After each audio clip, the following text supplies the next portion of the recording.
This is Helping of Happiness, episode number 177. This is Hillary Hess, and we are talking today to Diana Elder and Nicole Dyer from Family Locket, all about doing family history in your own unique way. Welcome back. It's so fun to have you guys here listening. Thank you so much for being here today.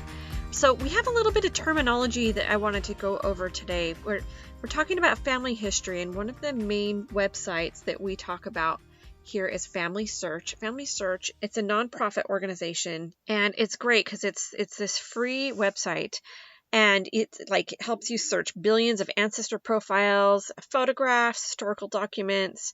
Doesn't cost anything. You can sign up, and then you can try to connect your family and find different ancestors using censuses and different gravestones. And I mean, it's just like this huge archive of historical documents. So we reference that a little bit. We also reference the Church of Jesus Christ of Latter-day Saints a little bit.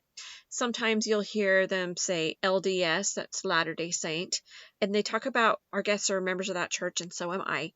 And we also talk about wards and stakes, and those are just different groups of our congregation. A ward is your local congregation that's smaller.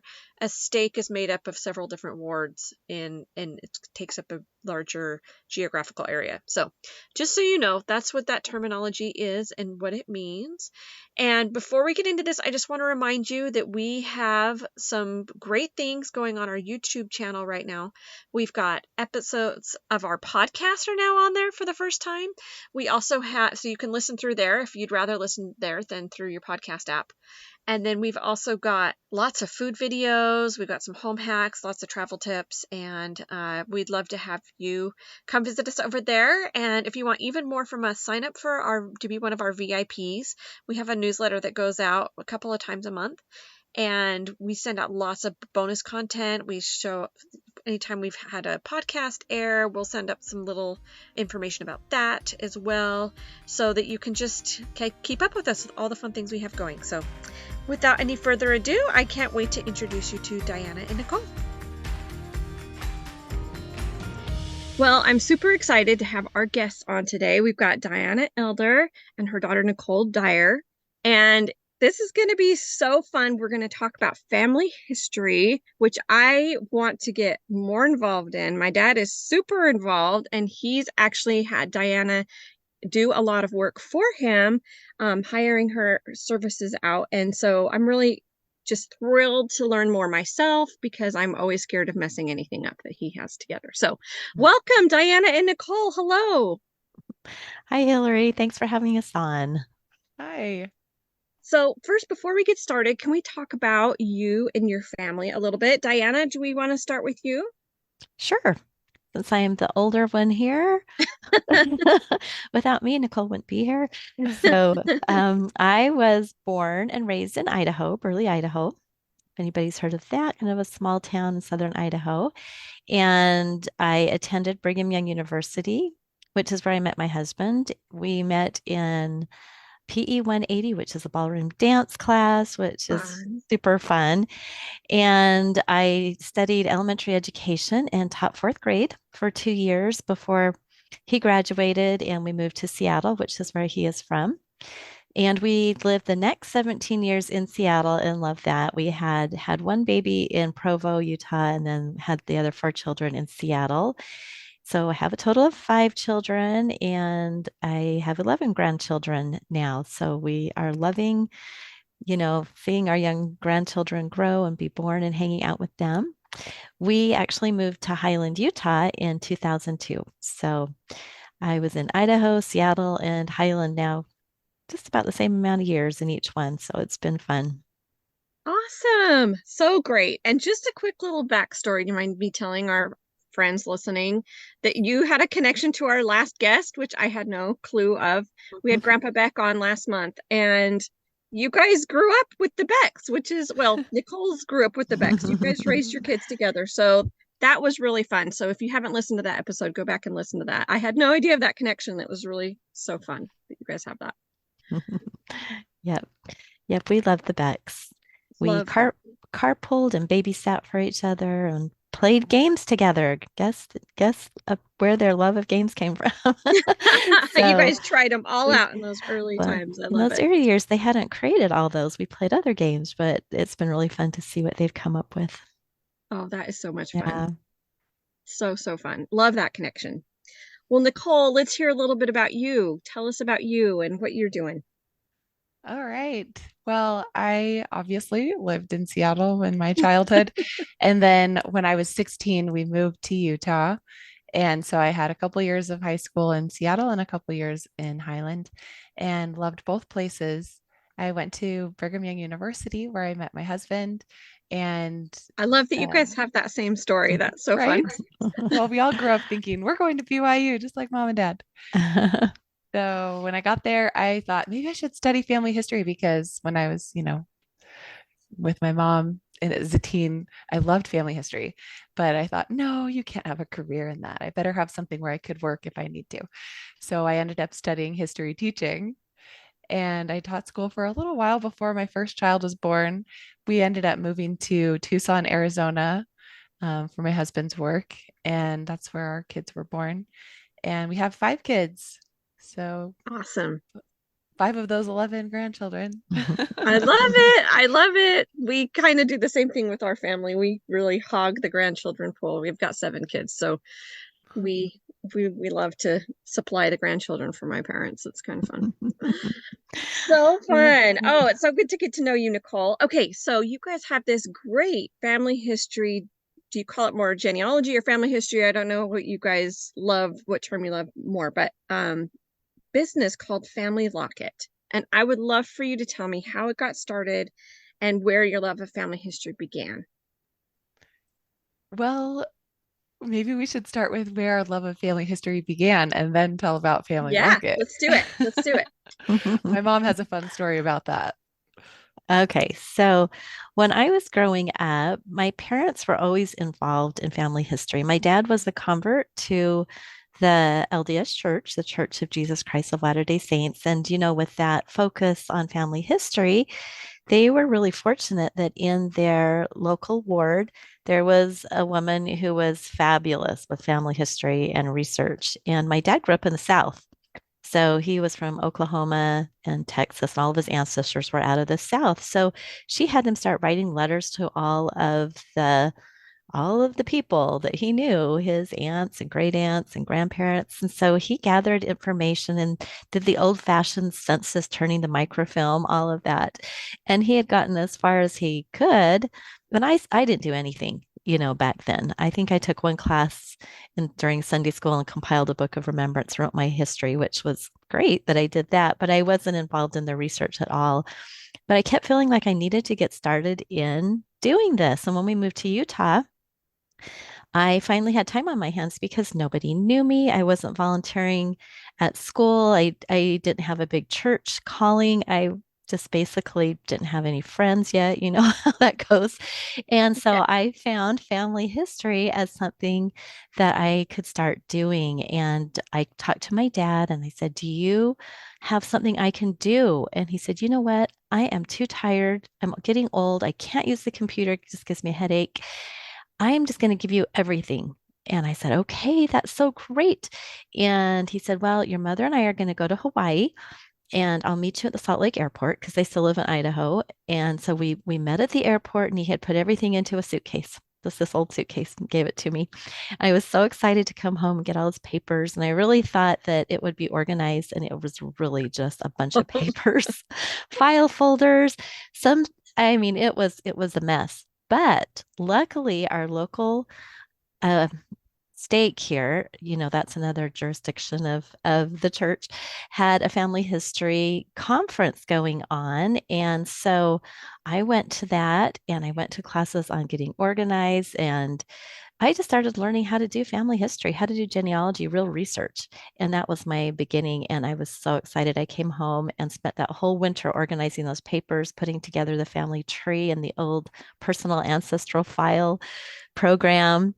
And then I got Nicole started that next summer because I don't know, Nicole, why did you get started with me? I can't remember. A lot of Why did you like things. this? There were a lot of things happening. One of the things I always say when I talk about this is that I was a little bit disappointed to not make the high school volleyball team. And so I had a little more time on my hands too. And also, I had always loved history. My eighth grade teacher, seventh and eighth grade honors history and English teacher, had given us so many fun projects with history that I just already loved it. And so when you started working on the computer and the internet was kind of new, Ancestry and Family Search had websites. It was just kind of fun. I loved technology. I loved history.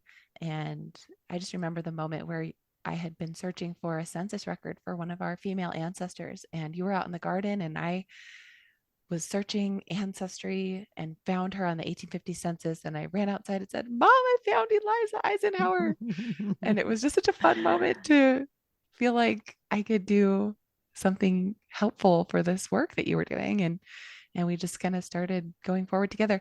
One of my favorite things was copying all the stories from your and Dad's Book of Remembrance and putting them into my own binder. So I Mm. remember you helped me pick out my own Book of Remembrance binder, and I just started making with all the different tabs. I had a tab for all the stories, a tab for the pedigree charts, a tab for the pictures, and I loved organizing that. It was just part of my personality, I guess, was just a joy of putting things together in a book. Well, and I you digitized those histories.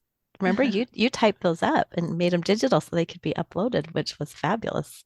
I love that. Well, that's they so were great. printed on the wrong size. They were on like the wide pages, and I wanted my binder was the other way. So I needed to retype them so I could print them on the correct size paper. Well, and I love that because then your other family members can have that as well. I bet that that's so special for them to be able to have access to that digitally. That's so cool. So I did notice that you guys specialize more in the South of the United States in a lot of your work. So is that because your family comes from there, from your dad from the South, Diana's Oh, dad? yeah, yeah, absolutely.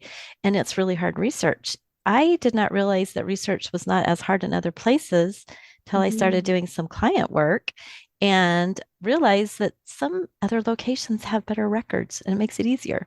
So we were just used to this really hard research, and it still is really hard. We still have brick walls that we're working on. But yeah, that did really lead to my becoming accredited in the Gulf South region of the United States because I wanted to learn better. I felt like I had done everything I could. I'd learned everything I could, and I knew there had to be more that I could learn. And so back then, I didn't realize there were all these genealogy conferences on the big scale and so much other learning. We don't know what we don't know, and Mhm. that's what I really learned. So it was because of Nicole that I became accredited. She had said to me in 2015, Mom, do you think you might ever want to get a credential? And I knew about this AGCG thing, but I didn't think I could do that. And so I went to the Brigham Young University Family History Conference, and they had a whole track on how to become accredited. And about halfway through, I thought, oh, I think I could do this. I really want to do this.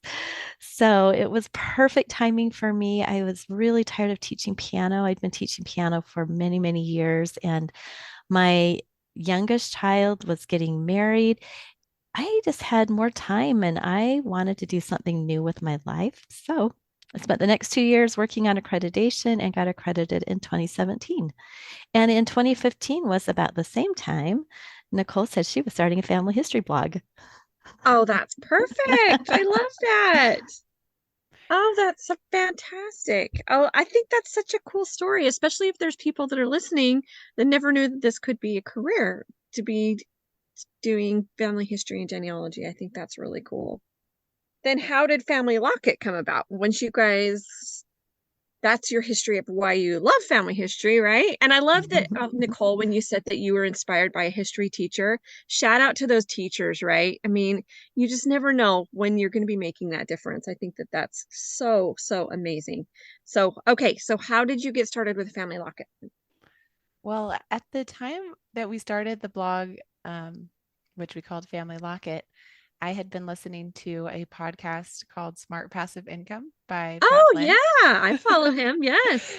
Yeah, I don't remember who referred me to him, but I just found his podcast, started listening to it, thought it was fun.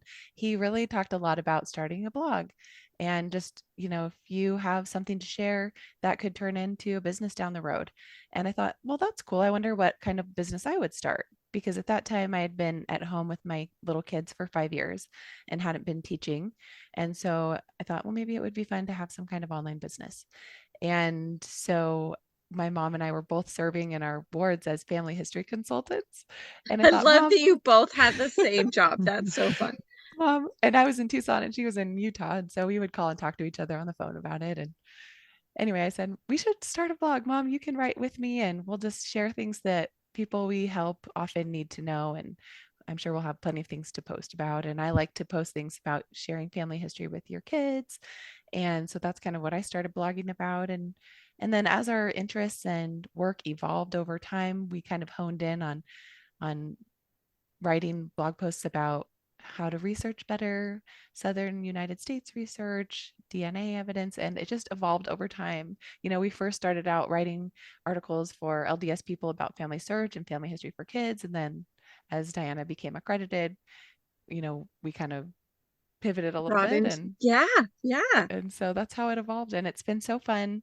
We just did a lecture last week or the week before at the Association of Professional Genealogists about the evolution of our business. And it was fun. We looked at some screenshots from the Internet Archive of our blog in the early days to see what it looked like. And yeah, it's just been such a fun place to It's share fun to and see how far it comes, isn't it? yeah, and how it changes over time and just all the fun things we've written about. Well, I would love to get into just a little bit later a few fun things that you do that you recommend for families to do to get their kids involved with family history. If I can claim a few minutes of that. Oh, I love that. Okay, so family history, as I was saying, is kind of overwhelming for me. My dad's family, some of them, as Diana knows, goes back to just countries that languages are hard. And I feel like my mom's family history feels done, but I know that it's never done. Like there's always still people, and then I don't know where I fit in all of it. So, what are some steps that we can do to just kind of get started and maybe have a little more confidence or purpose? I mean, I feel like I'm willy-nilly. I don't even know where to start. Well, I think you're not alone. There are so many people that feel the same way, especially if you get on Family Search and you see that your fan chart is completely filled up and you don't know what's accurate and what's not accurate. When you're first starting, you think everything's right on there. And people will say, "Oh, my research is all the way back to, some crazy person." And we're like, "Okay, well, that may be right, but may not be right." So some of our best clients come from people who got the email that said, "You are related to a Mayflower ancestor." And then they find that we need to do a lot of work to really prove that. So it is fun. So what do you do when you want to get started? Well, I love that Family Search is collaborative and that you can add so much there.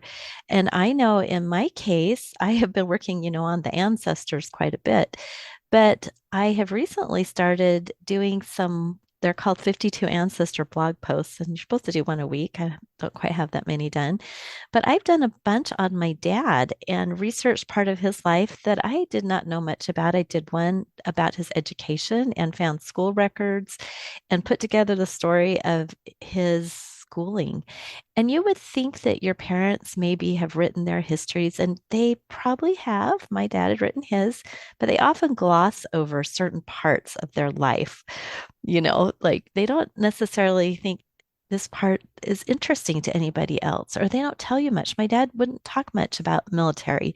So I think it's neat to your parents are still living and mine have passed on, but you could even maybe tackle a grandparent that you feel attached to and interested in and look on Family Search. Often there's just bare bones sources on there for them.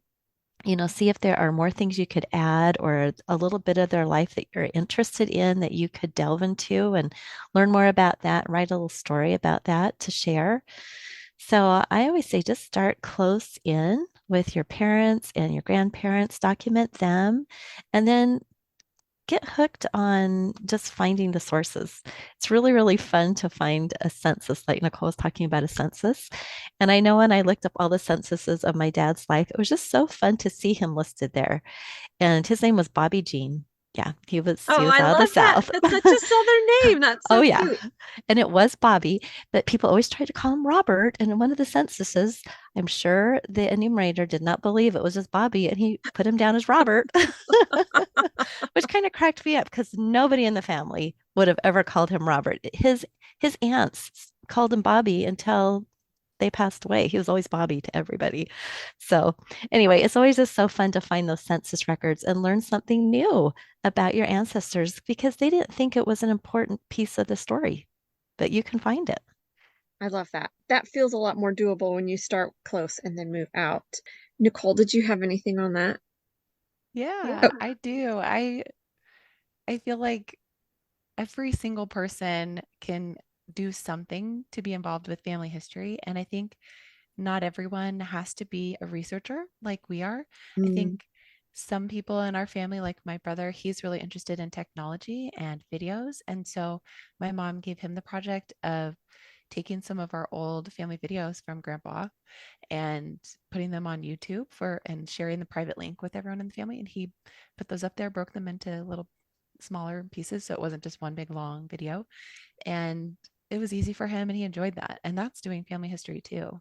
So I think we need to just recognize like, what are my strengths? What are my talents? What do I want my contribution to this larger work of family history to be? Am I going to research and write reports? Am I going to put together a book? I really like putting together books for my kids, books for myself and my aunts and uncles.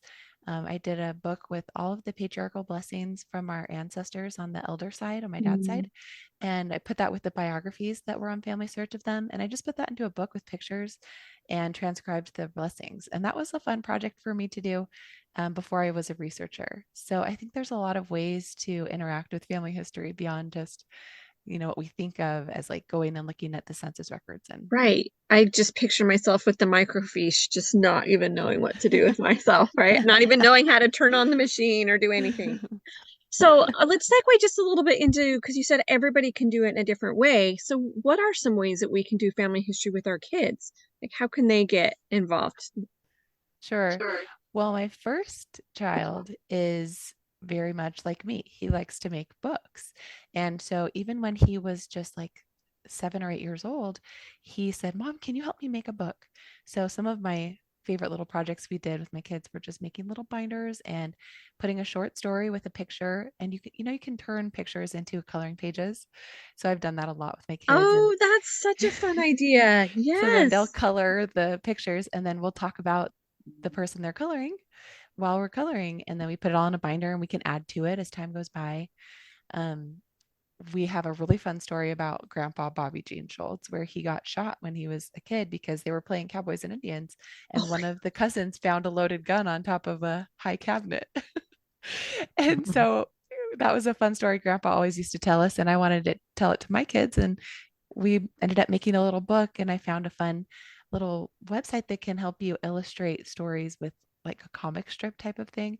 So we made up little pictures in a comic strip style. And then we just made a book at Blurb with that. And now we read that as a bedtime story, which is fun. And then at the Oh my back of the gosh, I book, love it.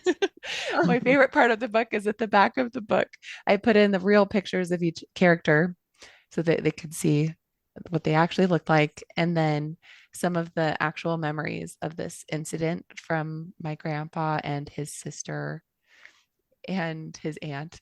So we have the primary source material at the end. Make sure you cite your sources, right? Yep. I love that. Thank you for sharing that. What a fun idea. I can think of all kinds of stories that would be actually really fun to be having illustrated with my kids. They would think that was the best ever. And what a fun way to just make them feel even more connected to their family. I think that that's really cool. Right. And taking some of those stories that you just thought of. Now, what if you guys had a family reunion night where you do skits with those and every family who's coming has to act them out? We did that before on our elder side and it was so entertaining and memorable. Okay, so my mom is going to listen to this podcast and totally want to do this at Thanksgiving when we all come into town. She's going to think this is the best. She loves skits. So anything that would put skits and family history together, she's just be so excited. That would be super cute. I love that. So one of the fun things that I have is a big trunk that was handed down to me from a great aunt, and it's full of stuff from family. And so sometimes the grandkids, when they come, they'll say, "Can we look in the trunk? What's in here?" And so when Nicole's kids were here one time, we opened up the trunk and we took out every single thing and told the story about it. And it was so fun because things that I hadn't really thought about for a long time, they were just fascinated with. Like my dad's Navy pants are in there, and like little toys that I had growing up that they just thought were so neat. So it's kind of fun to have everything in one place. It's a special place to open up and tell stories of, and then put it all back in the trunk And then put it away again. and keep it there for somebody Keep else, it some other safe so grandkid. it doesn't Yep. get lost around the house like it Yeah. would get lost at my house for sure. Well, and some of them say, "Can I take this home, Grandma?" And I'm like, "Oh, maybe someday. Not yet." Put a sticky note on it in the box for you. There you go. There you go. Oh, that is so special though. My dad has a thing similar like that of keepsakes that he has, just different, watches or whatever from different grandparents and things. And it's always was fun for us when we were little. It was like I think it was in a music box when I was little, and we'd open it up and like, oh, it's so exciting to be in that little box. But I think the trunk sounds even more fun than just like so fun to go through all those things. It is the cool trunk. Well, I get that from my mom. She was a keeper. She's a memory keeper. She is so good. She was always the one with the photo or with the camera out and printing her photos. She was amazing. But when she was moving, downsizing from her big house of 50 years and moving into town, we went through her hope chest. And there were things in there I had no idea about. And I pulled out this red knit dress. It was a skirt and a top, beautiful. And I said, "Mom, what's this?" She goes, "Well, that's the dress I was married in to your dad." It was a second marriage. Her first Oh, husband had passed away, so she married my dad a second marriage. And I said, "I thought it was gray because the picture is black and white." right, right. And so when I saw this red dress, I was like, "What is this?" So it was so fun to see that. And my daughter, my youngest daughter, was with me. Our two youngest kids were with us, and she tried on the dress. It fit her perfectly. We took fun pictures of her in that. So it was just such a neat time for my kids who were at that time, I think early 20s. It was before they were married, to hear stories of their grandparents and try on these clothes. My son tried on grandpa's green suit jacket, and it was fun. So I think object stories, that's just stuff that doesn't ever get old for No, it children, for just makes it anybody. so hands-on and so much more personal when it's not just some abstract thing, Yeah. something you could touch and feel that was somebody else's. That's so cool. That makes me feel like maybe I don't need to purge everything, when you're like the Marie Kondo or whatever, that you got to part with everything that you have. I love that there are things that you can hold on to and that are special. And I love that there's a place for them in the trunk, so it's not just like So go get a garage is trunk. full of this stuff. Yeah. So I need to clear out my hope chest and that can be my special spot, I think. I think it's full of photos right now. I think I need to do something with the photos, but I love that. I think that's special. What are some fascinating stories that you've learned or experienced through your research, Nicole? Do you have some you want to tell us about? Sure. One of the first ones that I got started with was it actually started when I was at Grandma and Grandpa's house. Um, and Grandma Schultz was telling me about our handcart pioneer ancestor. Her name is Sarah Jane Bradley. And of course, she was already in my binder. And there was a story that was written about her that I had read, and I really liked it. It was neat to hear about how challenging her experience was as a 14-year-old crossing the plains with the handcart pioneers.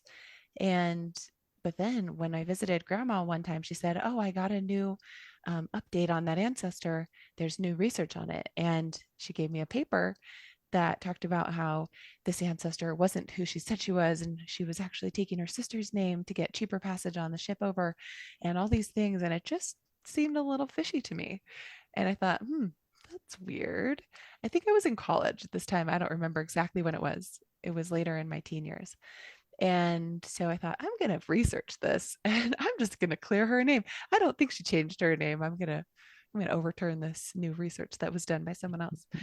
So I really dove into that and started uncovering more sources back in England and newspaper articles in the family history basement of the BYU library. And I was looking in microfilms and just really diving in a little bit deeper than what I had done before. And so what I found was that there was a baptismal record in England for a little baby named Sarah Jane Miller, actually. And her mother's name was Anne Miller. And this was the same mother of Sarah Jane Bradley. And so I finally figured out that Sarah Jane was illegitimate. And so she actually went by her mother's last name, which was Miller, before her marriage. But on her later records, she did say that her father was Thomas Bradley. So people had started giving her the last name of Bradley because that's what they assumed was her last name. But before her marriage, she was always Sarah Jane Miller. Well, there was this baptism for a little girl who died right after. Um, and so that's why the researcher had assumed that a sister, Elizabeth, took on her dead sister's name so that she could appear younger and come across. But that baptism record was just for another baby, a different child. And Anne Miller had a child named Sarah Jane a couple years after that baptism and then subsequent death of the infant. And that wasn't recorded. She never baptized that baby. She just only recorded the birth with the government, which started recording births around that time. So there just wasn't a baptismal record. And the researcher just got confused. Why isn't there a baptismal record? There should be one. And so that's why the researcher kind of came up with this other story. Well, I found one of the other pieces of evidence I found to show that that story wasn't true was that there was an Elizabeth and a Sarah, and both of them lived to adulthood, and they actually kept in touch. Elizabeth stayed in England. Sarah came to the US. They both had children, and I don't remember. Oh, I found a blog and a guy was talking about his ancestor, Elizabeth Miller. And I contacted him and he said, I got all my information from a 90-year-old man who's a descendant of Elizabeth, and his name is Malcolm. And so I got his address and I wrote him a letter. Well, he sent me a letter back, and I love it when you get letters from England. It has like a fun stamp on it. It says like the Queen's Post or something like that. Oh, It's always that's fun. so fun. And he had all this information. He said he had a picture of Sarah's son because he came on a mission and found them to see his cousins in England. And so they had his missionary picture. And so it was really fun to make these connections, to debunk this other story that had come out, and to find all this other information and connections in England, and just tracing that sister Elizabeth forward. She had moved away from the county of their birth, so it hadn't been connected by the other researcher. And then since then, I've even found DNA matches between the two families. So it's been just a really fun experience to uncover that. And it started with wanting to find out if a story that seemed sketchy was true or not. I love that you're like this detective. It's so fun. What a cool way to view your family and clearing their name. That's so great. I bet she appreciates that.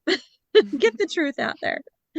Yeah, Oh, I and love that that. story had been printed out and sent to everybody, all the descendants. So it seemed very legit. Wow. You know, it's like if it's in print, it's correct, I right? know people believe that. Yeah.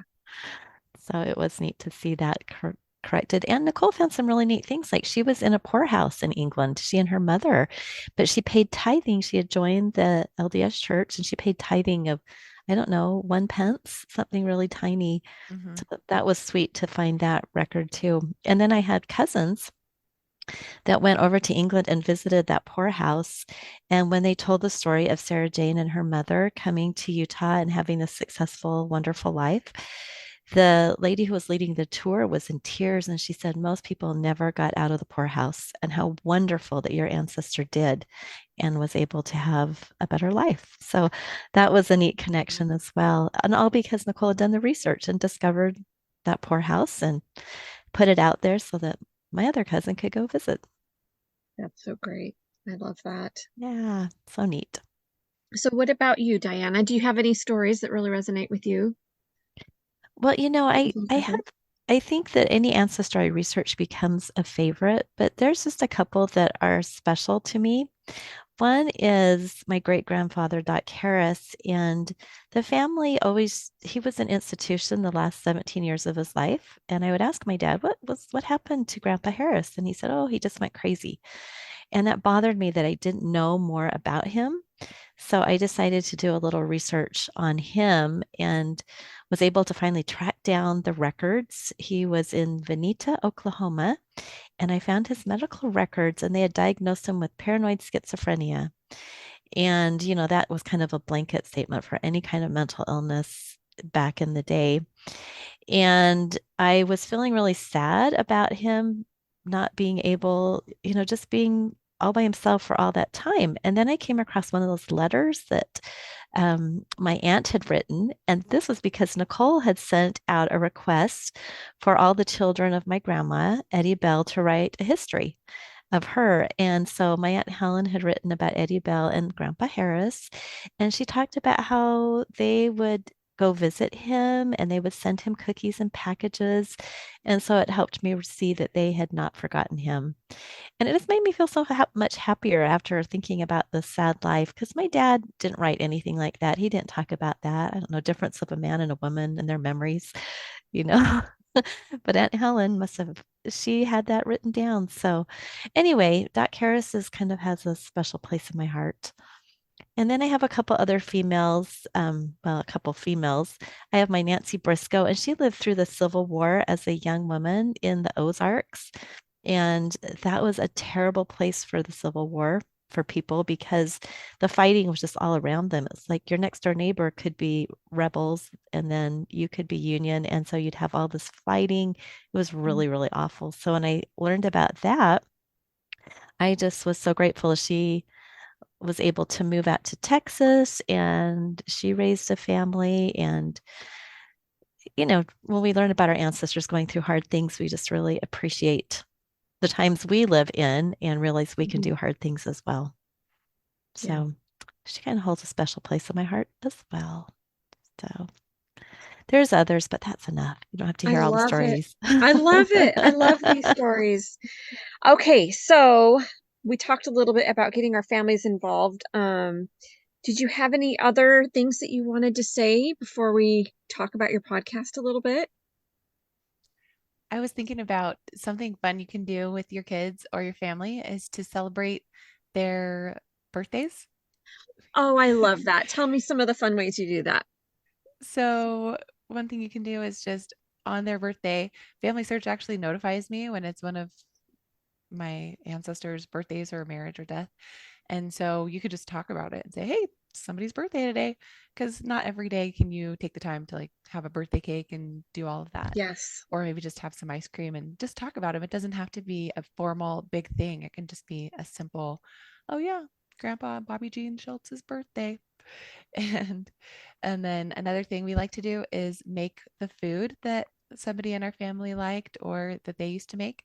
And one of my very favorite recipes is banana cream pie. I think that's delicious. That's so And Southern. I love it, that. it just so happens that my grandma, my dad's mom, she gave me the recipe and she said, I got this from my mother-in-law because my husband wanted me to make it for him. He loved it. And so it was a family recipe that was passed down from my great grandma to my grandmother.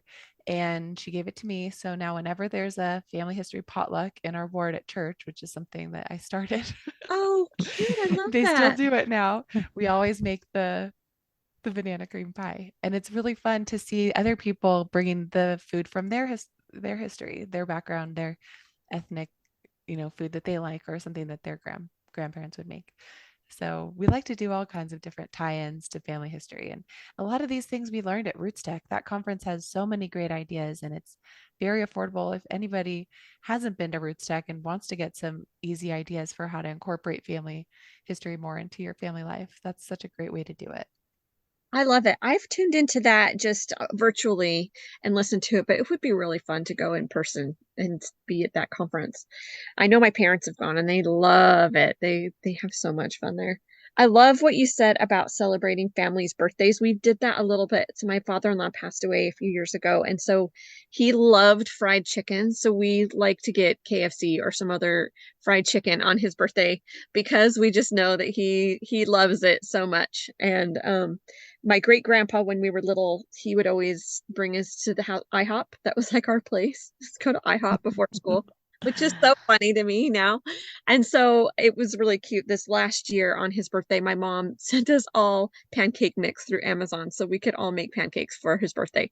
And I thought, oh, that was really thoughtful to kind of remember that because we're not going to be jumping to IHOP every time it's his birthday, but it was fun to make the pancakes. So now I'm such a foodie, and with my food blog, part of Helping of Happiness, that I really want to dig into a little bit more about these ancestor recipes. I'm so glad you brought that up. Maybe that is my way of contributing more to my family history is Oh, through food yay. because that feels a little more natural for me.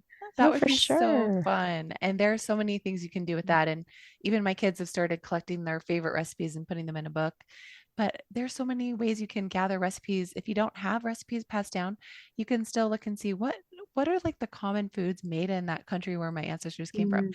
What did people in Denmark eat? My grandma Schultz has like two lines from Denmark. And so So tell me what we they eat because I have Danish too, and I need to know these things. I don't know. There's something written down in one of the histories in my binder, but I can't. I tried to look it up and I couldn't figure it out. So I'm gonna have to ask my friend Jenny Hansen because she's knows more about More Scandinavian about research. Danish. I Okay, well, have if you a find anything else, you'll have to let me know because I'm going to be on the hunt. What was Right. that, Diana? I have a little Danish cookbook that I got in Solvang, California, which is like Oh, a little yes. Danish enclave. And Yes. so my grandma is half Danish. Yeah, she's half Danish. That's right. My mom's a quarter and I'm an eighth. And so apparently growing up, they would have Danish food, but I don't think she really transferred a lot of Danish cooking to our family. But I have this little cookbook, so I get it out every so often and look at it. And some of it looks very foreign to me, like weird fish dishes with pickles. Oh, the So, pickled herring. Oh, I don't think you would want to make that one.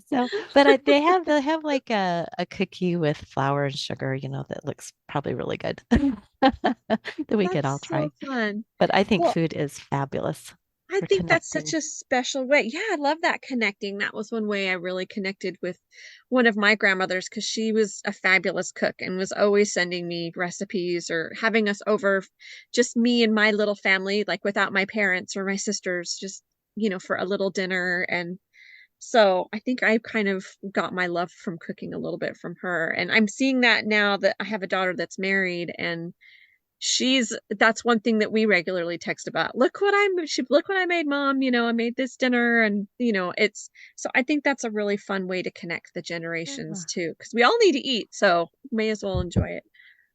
So let's talk about your podcast a little bit. Well, Nicole and I were talking one day on the phone, like we like to do about our genealogy. And I think we talked for about an hour.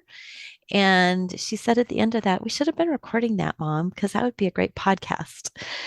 And so I said, yeah, that would be so fun. If you can figure out the technology, I can talk. And so she figured out the technology and how to do it, and we got started on it. So we have it. It's the Research Like a Pro Genealogy podcast, and we do all sorts of things. We share research tips, we talk about DNA, we interview experts, and a lot of the time it's just the two of us talking because we have so many things we can share. I think that's amazing. So, and you said that that's been going since 2018. Is that right? Yeah, it's You been on a your long time. 5-year anniversary? I love it. They think that's so great. We are surprised every time we look back and think, oh, we've been doing this for a while because it doesn't feel like that long. It's just fun. And we always have something more to talk about. I'm like, maybe we're going to run out someday, but we haven't. I love it. That's so great. That's awesome. Well, and then you guys have this great online course that I want to talk about just a little bit too. Research Like a Pro. And it's really, I'm going to let you guys describe it, but I think it's like a great way to just enter into the world of family history. So, Diana, do you want to start with that? And then we'll have Yeah. Nicole jump in too. Yeah. So it all started from getting my accreditation, I had been researching for all these years, maybe 10 years or more, and was kind of stuck on those southern lines. But when I did accreditation to become a professional genealogist, I learned there was actually a method you were supposed to follow. Like you focus in on an objective and then you search the background and we make a timeline about all of the things that happened or things that you know. And then you actually do a locality guide, is what we call it. And I had to do a bunch of those for accreditation on the southern regions. But you learn more about the sources and what's available, the history, geography. And then because you know what's been found and what's available, you can make a research plan. I'd never ever thought about making a research plan. I would just sit down I've and never thought click of having a around. plan at all for that. And so it was this amazing. And then you follow your research and you keep a research log. And I had heard about research logs and I had tried to kind of do one, but I didn't have to really do a good one. But for a part of accreditation, you have to turn in your log for your 4-generation project. So I had to buckle down and figure this out. So I started doing a real log and I loved it. It was amazing. And I had to learn how to do real source citations and then write a report. All the stuff I'd never done. I thought it would be too hard. But when I learned how to do it, I realized anybody could do this. And it makes all the difference in the world in making progress. So I started writing blog posts about each step. Mm. And then we turned that into a book and we tested it with a small study group this whole process, and which we still do every year. We do a fall study group. We're finishing one Oh, up right now. neat. But then we realized that not everybody wants to do a study group and just get a project done in 8 or 9 weeks. They might want to have a lot longer. So we turned it into an online course that you can register for and have access to for 12 months, and anybody can do it on their own. So, in a nutshell, that is what our Research Like a Pro process and course is all about. That is so great. And then Nicole, tell me a little bit about some of the things that are in that course as well. I know you have some other things that you've worked on with it. Yeah, when we decided to take it from a study group and make it an independent study online course, I had to figure out how to make little lesson modules and with that, we did some quizzes just to make it fun. And then along the way, we realized one of the really successful parts of the study group and meeting live with people was that they had more accountability to finish Mm. their assignments because they knew someone was going to provide peer review. So we decided to create accountability groups for our independent study group people as well so that they could have that. And so we have them fill out a survey and then they can find people that are able to meet at similar times and so they can meet together too and have that time even though they're working on the lessons maybe at a slower pace or on their own time schedule. They can still have something maybe monthly or every week or every other week where they get to talk about their research with someone else. And then we do our monthly office hours with everyone in that course as well who's doing the independent study, where they can come talk to Diana and I, and we can do answers to questions. We can show them a cool new tool. And it's fun to meet with them every month and get to see our independent study people too. That is brilliant. I love the accountability group. I feel like that is what makes so much success in anything that you're trying to do. And how great that you guys do office hours. I bet that they just eat up that time with you, hearing from people that are a few steps ahead and can teach them, well, more than a few steps ahead, but that's so great. I love the format of that. That's super fun. Okay, so what is your favorite thing about what you do? Diana, do you want to go first? Sure. So I love seeing people make progress. I get emails all the time from people who have bought the book or doing the course, they're listening to the podcast, and it makes all the difference in their research. They'll say, "Oh, I'm so glad I found you and I'm doing all of this and I'm breaking through a brick wall." So that makes me really happy. And just helping people do better with this thing that was so overwhelming to them and they felt so befuddled by what to do. And then the other thing, since we do professional research and we have a research team and we have clients, of which your dad is one of our great clients, it's so amazing when we help them find their family. And they are so appreciative of that. We have DNA projects where we help people find adoptees, for instance, find their biological parents, or through DNA find a long lost grandfather, things like that. So, it is really touching to see the responses we get from findings. We all have a connection to our ancestors, and it's neat to help people find that and feel that. We do. I love that so much. So I have to tell you a little funny story about my husband. So his whole life growing up, he thought he was like a 16th Cherokee. That was what they were all told. Anyway, it was like this big thing. So he like owned it. He was always being a little silly, like making little jokes, about his moccasins or about his, papoose or little thing, like because he was Cherokee, you can make these jokes, right? Well, they did the DNA test. There's like nothing. He went through the family history chart. It was like, we can't find it anywhere. Like, it's not there. So he was so disappointed to find out his whole life he thought he was this Native American.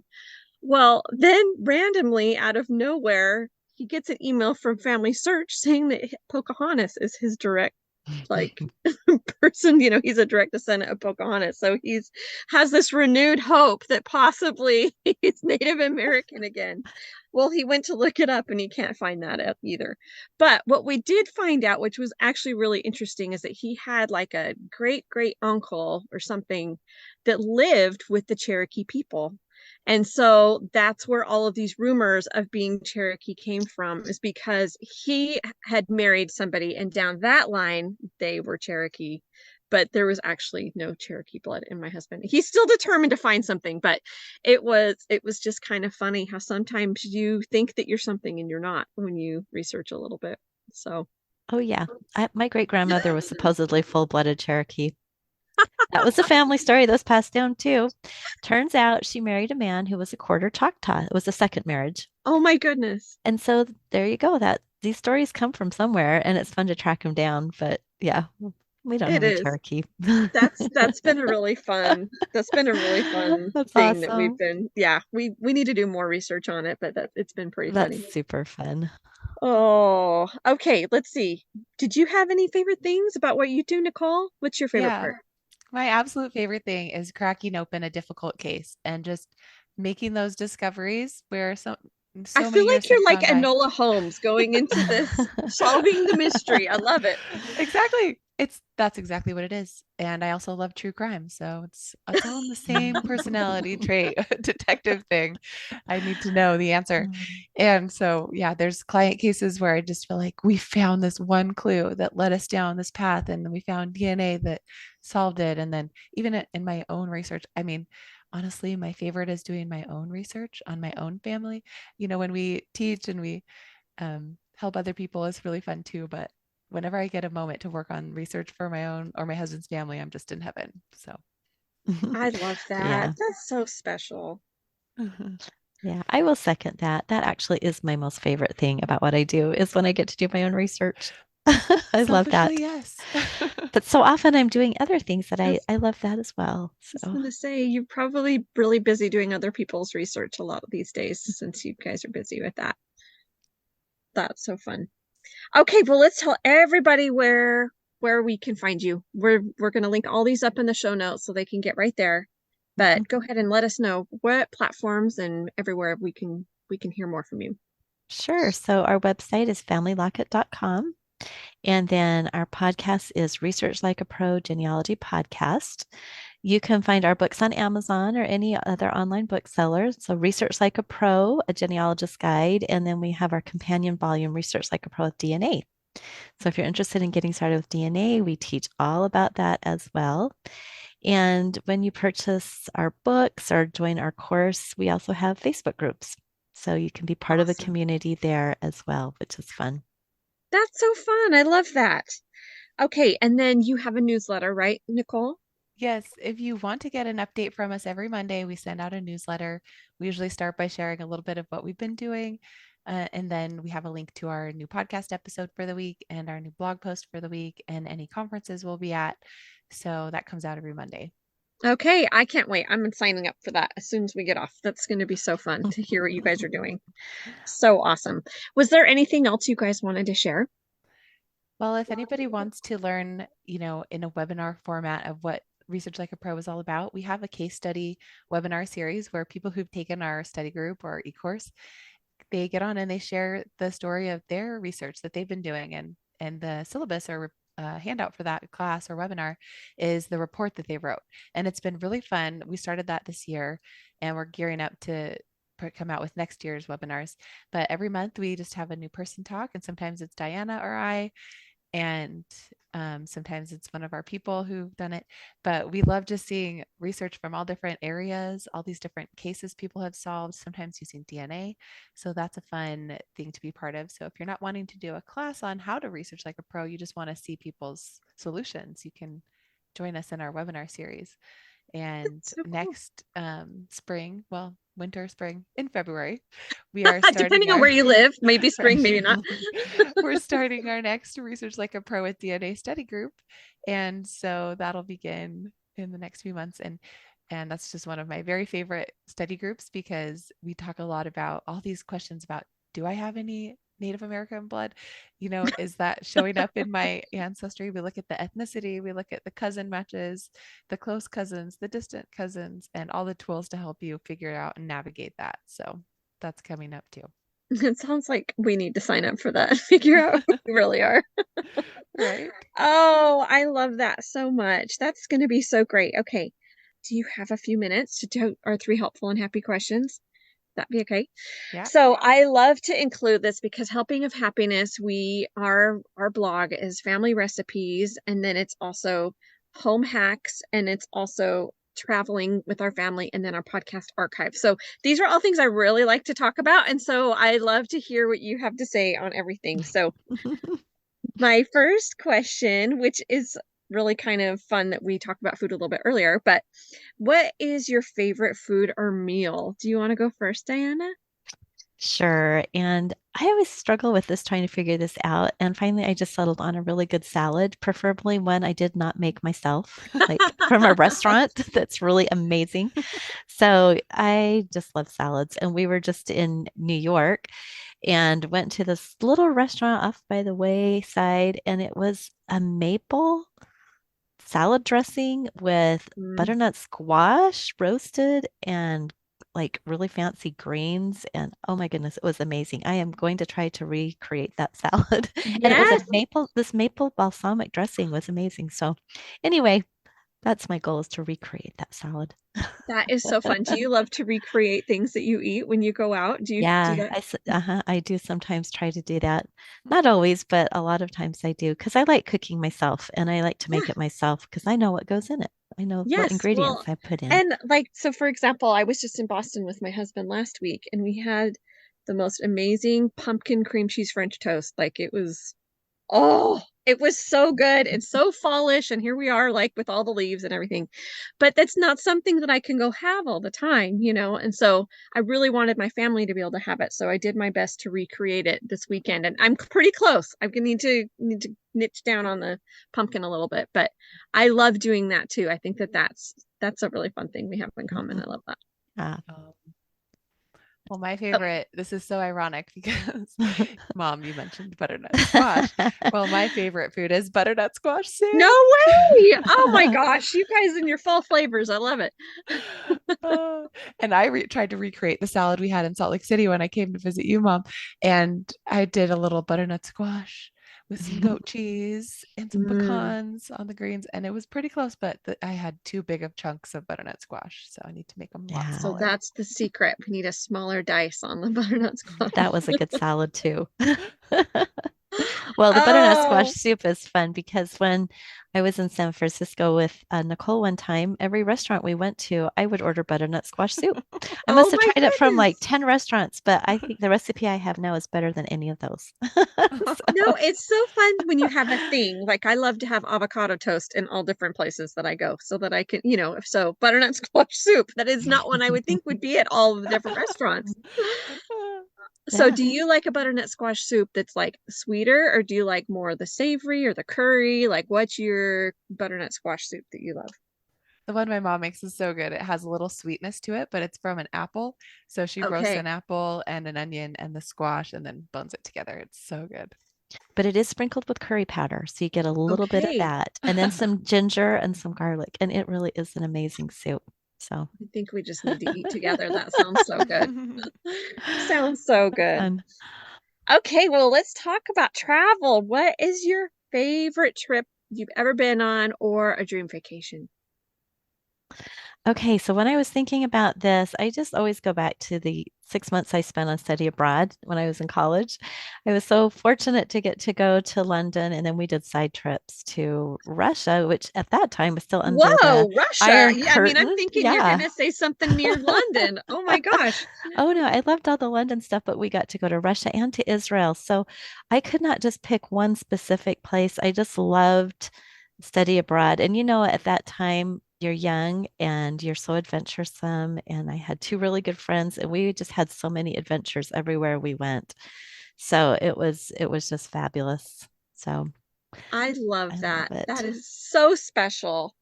Oh my goodness. I can't believe that a London study abroad would go to Russia and Israel. That you just Oh, would. we had a director that was amazing. He That's in January we amazing. got there and he said, "Oh, I can get us all to Russia for $500 each." So we all called our parents. Can we go to Russia? I need a Can we little have bit more 500 more money. dollars? And we went in January. We Oh are my gosh, at that would have been It was so cold. so cold, and they were still serving soft serve ice cream on the streets. The little lady sold ice cream. So we have pictures of us eating ice cream 10 below. I don't know. It was crazy, but it was pretty, It wouldn't it even was melt. neat. You would just feel. It was a great experience that Oh, entire that's time. incredible. Oh, I love that. That's so special. What about you, Nicole? Do you have a favorite trip or dream vacation? My favorite trips are always ones where I can go snorkeling. I just think it's so beautiful to see the world under the sea. I love it. And we went to Hawaii last year with our kids and they were in heaven. They did a great job snorkeling.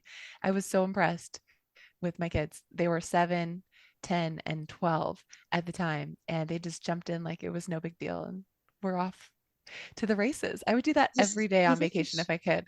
And I liked snorkeling also in um, Cancun. That was fun too. Yes, we love snorkeling. My husband served his mission in Cancun, so we have a special place in our heart for Cancun. We've gone back a few times and it's beautiful snorkeling there and the water's warm, which is nice so that you're not in the freezing water when you're trying to snorkel. Well, those have been my favorite trips, but my dream vacation, every time I get an email from Southwest, they're like, $39. And I'm like, oh, can I go to a courthouse in the South? Because I really want to do research in a courthouse so badly. I'm so curious. What else is in there besides the records that Family Search has already digitized? Can I find something unique and special that's nowhere else that will solve a mystery for me? Oh We my need to gosh, do that would that. be so cool. Well, if you find a courthouse somewhere in Texas, come see me and I'll make you some food. That Awesome. that is so fun. That's not what I thought you were going to say. I thought you were going to say if you had a dream vacation, you'd go to the Great Barrier Reef and go snorkeling there. So, oh, I love that. I love that it ties in what you do for your business. That's so cool. Okay, last one. Do you have a home and family hack for us? Okay, so my life changed when I got an Instant Pot. Okay, so Because I want to I hear about love all the that things so you make in much. this pot. Well, I think I love it so much because I used to back in the day, put things in the crock pot, and I still kind of do that. But sometimes I'm just so busy all during the day with various work things that I just it's 5 o'clock and I need a good meal. And so I have a really good cookbook. I have a couple of them where I can just throw everything in, like I have a spaghetti, I have a chicken taco soup. I can literally throw in frozen chicken and the ingredients, turn that thing on, and then I have a meal. So I love I it for love it. anybody who works during the day or who's just busy all day and then needs a really good, healthy meal at the end of the day that they forgot to start in the morning. It's fabulous. No, I love that too. I have a nephew. He told my sister-in-law that it's the magic pot because everything that comes out of it is delicious. I thought that was so funny. Kind of true. Yeah, Adorable. it's So many true. great things in the Instant Pot. I love to do the steel cut oats in the Instant Pot. Do you ever do that? Yes, I Oh, do. Those love are, that. So you don't have to do them yes, overnight. They're just done so quick. yes. Yeah, and my two older sons, one of them does rice and the other one does potatoes. in the Instant Okay. Pot because it's so easy to make rice. It never goes weird. It's always perfect. And the same with Love your that. potatoes. So it cracks me up. I taught them how to use it and they love it. Passing it on. I love it. Yeah. Okay, Nicole, what about you? What do you have a home or family hack for us? Yeah, since I have my two little babies and then my older kids, I was kind of bummed when all my kids, my three older kids, were like finally in school all day. And I was like, yes, I'm gonna have time to myself. And then we had another baby, and I was like, oh, now I have little babies at home again. So, and by then I was like working. So my hack, Oh yeah, it's a whole new ball game when you have littles my and you're trying to work. Oh. my hack since I just had my other baby. So I have two little babies now. I have a 2-year-old and a 3-month-old. And so recently I asked people at church, does anybody want to babysit? I will pay. And I said how much I would pay. I said what days and how long. And right away someone responded and they were like, yeah, it fits in with my schedule perfectly. She works at the school in the afternoon as the music teacher, and then in the morning she does crossing guard. And in the hours from 8 to 11, she comes home from school, drives right by my house, and goes to her parents' house.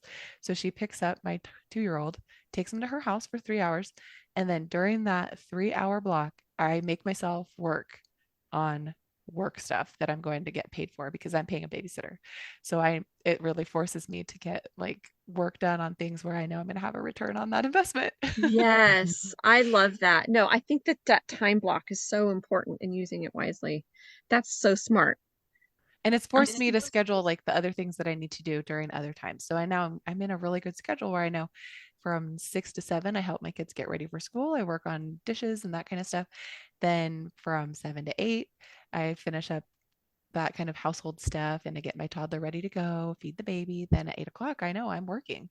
And then at 11, we have lunch and then we have the nap time. And so I feel like I'm in a good schedule where I can get my work done, also the housework done. And then in the evenings when the kids are home after school, from 3 till bedtime, it's just homework, helping the kids, driving them places, and all that stuff. So I think that's brilliant though, because I feel like you're more productive, but also you feel less guilt in whatever because sometimes I get like that if I'm not structured. It's like, well, I'm thinking about work while I'm with my kids, and I'm thinking about my mhm, kids while I'm at work, or it just gets a little bit too messy, I think, yeah. but you can really hone in on what you're supposed to be doing, and then it's like, okay, well, it's not 8 to 11, then I'm doing kids right now. I'm just gonna put work away. It'll have to be later. So Right. I And I think that's found that really the smart. the money part is so motivating to me for some reason. And I found the same thing with exercise that I paid for an app that helps me exercise and tells me to do certain things on every day. And they had a little promotion where you can get your money back if you purchase the app for 6 months. You get your money back if you run 26 miles. So I was like, oh, well, I'll totally do that to get my money back. So if there's like a monetary accountability involved, Yeah. that somehow works for me. So find whatever it is for you that gets you motivated to work on your goals and do your things because it really makes you want to do it more. I love it. Those are brilliant ideas. Well, thank you so much, Nicole and Diana. You're both just wonderful. This has been so fun for me to get to know you guys and hear about Family Locket and the amazing things that you're doing for everybody and for your own family history. And I just can't wait for everybody to start doing it, me included. So thank you so much. Well, you're so welcome. Thanks for having us on. It's been a fun hour talking with you. We've loved this and it's been fun to get to know you too. And I can't wait to go see more family recipes from your blog. And make sure that when you make your family recipe book, you share it with us. Yes, I will. I actually do have one cookbook out. Yay! So yeah, we have one out. I'm in the process of making a video for every recipe. It's a lot of work to put everything on video, but it's been really fun. So Best Ever Babysitter Cookbook. You'll get a little slice and it's recipes that are like easy enough for like preteens on up, beginners on up to do. So Oh, yay. Nice. So go grab our Best Ever Babysitter Cookbook on Amazon. We've got that linked up for you in the show notes. And don't forget to join our VIP email list so that you can get show notes and recipes and all that bonus content. We just love you so much being here. Thank you so much. If you haven't followed or subscribed to the show, make sure you do that so you don't miss an episode. Have a wonderful day.